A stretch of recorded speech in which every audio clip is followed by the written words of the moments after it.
fucking 2 wars. It sucked.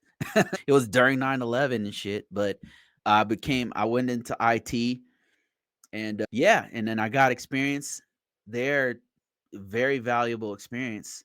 And I'll talk a little bit about that, like the backbone of all that experience and some books I wrote. This book here talk about the NIST 800 when I first started learning all the stuff about. We called it the certification and accreditation back then, but now it's risk management framework NIST 800.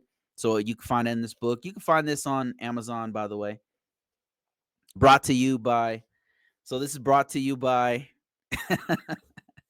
books on Amazon from Bruce Brown, and I'm just talking about my how I got into this field, like breaking down how you can be an information system security officer in plain English.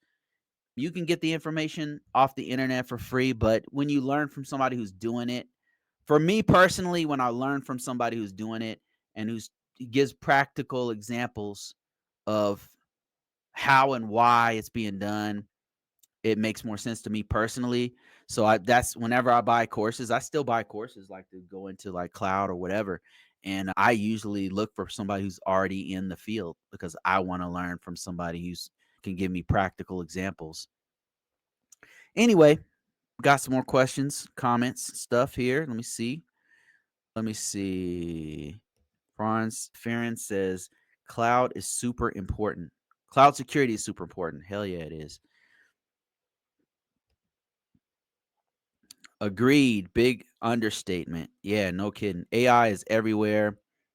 AI is everywhere, which means cloud is everywhere as the foundation. Basics tell us that if the foundation is secure, larger issues are sure to follow. Absolutely. And this is why, and my journey recently has been to get into cloud and to get into AI rather. I'm super excited about AI. I'm super excited about it. I know it's terrifying. People keep saying, "Oh, it's going to take all of our jobs and all this kind of stuff." And me, I'm just like, yeah, maybe. Don't know which direction it's going to go, but man, it's amazing. I need to know more about this. I was super excited. It all started about a year and a half ago. And the more I start digging into it, the more I start realizing that it's based off of it's all built on cloud. That's the only way that OpenAI and Claude and Gemini from Google can scale to give it to all of us is to put it in the cloud using containers, using private cloud,